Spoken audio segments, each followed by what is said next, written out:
किनारे देशभक्तों के खून की वो धारा याद कर लें। आदरणीय प्रधानाचार्य महोदय, उप प्रधानाचार्य महोदया, सम्मानित शिक्षकगण, सम्मानित अतिथिगण एवं मेरे प्रिय साथियों, मैं प्रवत वहां कक्षा 10वीं का छात्र, मेरी ओर से आप सभी को स्वतंत्रता दिवस की हार्दिक शुभकामनाएं। आज का यह दिन सिर्फ एक तारीख नहीं है, यह एक एहसास है। यह एक एहसास है उस हवा में भरी आज़ादी का जिसके लिए न जाने कितने वीरों ने अपनी सांसों की कुर्बानी दे दी। यह एक एहसास है हवा में लहराते तिरंगे की शान का जिसकी हर एक लहर हमारे दिल में एक देशभक्ति का तूफान का पैदा कर देती है। देशभक्ति केवल स्वतंत्रता दिवस पर स्टेटस लगाने या इंस्टाग्राम पर तिरंगा फहराने से साबित नहीं होती, बल्कि अपने परिवार, अपने समाज और अपने देश के लिए समर्पण का भाव है देशभक्ति। देशद्रोहियों के दिल में आने वाला तूफान है हमारी शक्ति है देशभक्ति, ताकि हर देशद्रोही यह समझ सके कि अगर तू परिंदा है तो यहाँ आसमान तेरा है, अगर तू परिंदा है तो यह शमशान तेरा है। भाईचारे से रहना है तो रह इस जमीन पर, वरना यह कब्र भी तेरी है और कब्रिस्तान भी तेरा है। चलो याद करें और 14 अगस्त 1947 की वहाँ आधी रात जब पंडित जवाहरलाल नेहरू ने कहा कि आज जब सारी दुनिया सो रही है तब भारत स्वतंत्रता और जीवन की नई सुबह के साथ जागेगा। दोस्तों, जब आज़ादी हमें किसी धोखे में नहीं थी, इस आज़ादी की कहानी हमारे पूर्वजों ने अपने खून पसीने से लिखी है, जिन्होंने अपनी जवानी, अपने सपने और अपनी जिंदगी सब कुछ इस देश के नाम कर दिया। मंगल पांडे की चिंगारी से लेकर रानी लक्ष्मीबाई की हुंकार तक, भगत सिंह के इनकलाब से लेकर महात्मा गांधी के अहिंसा सत्याग्रह तक, सुभाष चंद्र बोस के तुम मुझे पूछो मैं तुम्हें आजादी दूंगा के नारे से लेकर सरदार पटेल के फौलादी यादों तक हर पन्ने पर देशभक्ति की एक अमर गाथा है।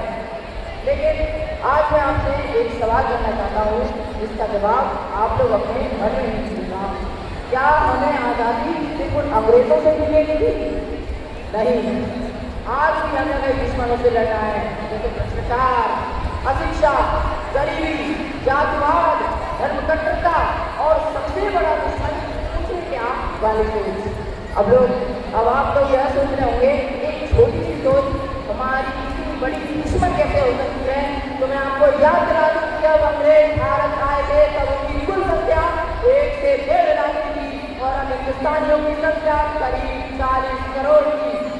फिर एक सवाल आता है, क्या अंग्रेज इतने शक्तिशाली थे कि वे केवल 1 से 1.5 लाख हम 40 करोड़ लोगों पर शासन करते हैं? इसका सीधा उत्तर है नहीं। वह कभी इतने समर्थशाली थे ही नहीं कि वे केवल 1 से 1.5 लाख हम 40 करोड़ लोगों पर शासन करते हैं। फिर एक सवाल उठता है कि जब वे इतने समर्थशाली होंगे तब धीरे अपने शासन कैसे कर सके? इसका सीधा उत्तर है या मुझे क्या वाली सोच, क्योंकि जब यह सोच किसी मनुष्य में रहती है तो वह केवल अपने आप के बारे में सोचता है। जैसे जब सबसे पहले अंग्रेज पश्चिम बंगाल में सिराजुद्दौला को हराकर भारत में अपने ब्रिटिश एम्पायर की कॉलोनी खड़ी करी थी, तब केवल सिराजुद्दौला की सेना ही नीचे लगी, क्योंकि उस समय के किसान यह सोच रहे थे कि राजा ही तो हारा है, हमें क्या। लेकिन जब उन्हीं अंग्रेजों ने जबरदस्ती इंडिगो की खेती करवाई तब उन्हें इस बात पर पछतावा हुआ। ऐसे ही जब हिटलर ने जर्मनी का शासन अपने हाथों में लिया, उस समय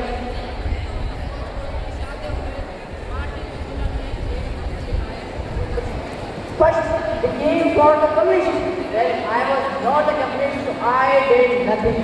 Then they came for the social democrats. Then I was not a social democrat, so I did nothing. Then they came for the state unionists. Then I was not a state unionist, so I did nothing.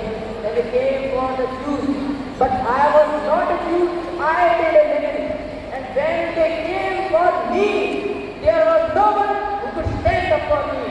सबसे पहले वो कम्युनिस्टों के लिए आए, communist नहीं था, इसलिए मैंने कुछ नहीं कहा। फिर वे सोशल डेमोक्रेट के लिए आए, मैं सोशल डेमोक्रेट नहीं था, इसलिए मैंने कुछ नहीं कहा। फिर वे ट्रेड यूनियन के सदस्य के लिए आए, मैं ट्रेड यूनियन का सदस्य भी नहीं था। फिर जब वे यहूदियों के लिए आए, यहूदी भी नहीं था, लेकिन मैंने कुछ आवाज उठाई। लेकिन जब वह मेरे लिए आए, तब मेरे लिए आवाज उठाने वाला भी कोई नहीं बचा। दोस्तों, इन मंत्रियों से हमें यह पता चला, जब तक यह सोच हमारे देश में रहेगी, तब तक हमारा देश इतना विकसित नहीं हो सकता। इसलिए सोच को हमें अपने अंदर से खत्म करना होगा और हमें जहाँ कहीं गलत घटने को दिखता है, उसके खिलाफ आवाज उठानी होगी। दोस्तों, ना मेरी सरकार है, ना रब मेरा है, ना मेरी सरकार है, ना रब मेरा है। मुझे तो बस इतनी सी बात का जरूर है कि मैं भारत का हूँ और यह भारत मेरा है।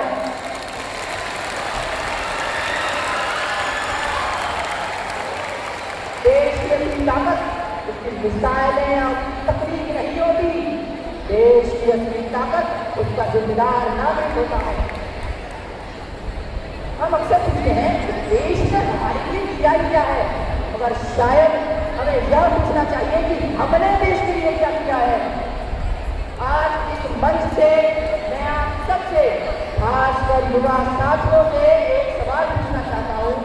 क्या हमारी जिम्मेदारी सिर्फ अपना करियर या अपनी जिंदगी बनाने तक ही सीमित है?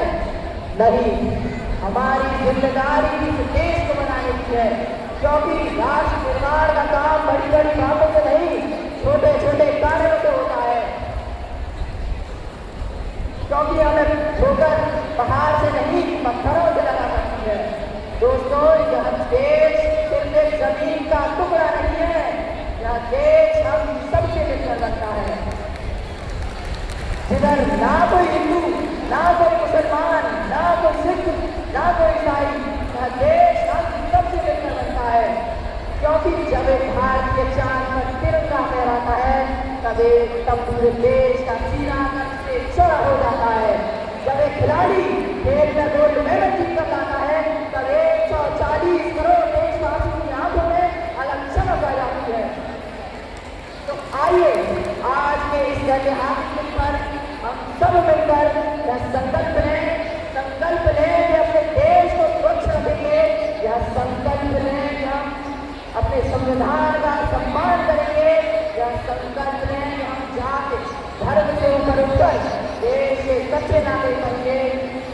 क्योंकि यह पेड़ पौधे और शाखाएं भी परेशान हो जाए अगर परिंदे भी हिंदू और मुसलमान हो जाए,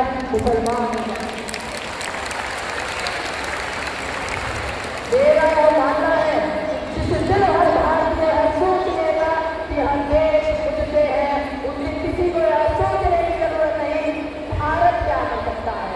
उस दिन दुनिया देखेगी कि भारत क्या बन चुका है।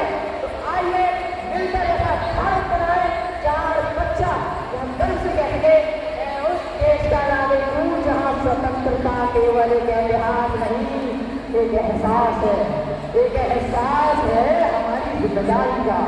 अंत में मैं बस इतना ही कहना चाहूँगा, लहराएगा तिरंगा वो सारे आसमान पर, लहराएगा तिरंगा वो सारे आसमान पर, भारत का नाम होगा सबकी जुबान पर, ले लेंगे उनकी जान या खेलेंगे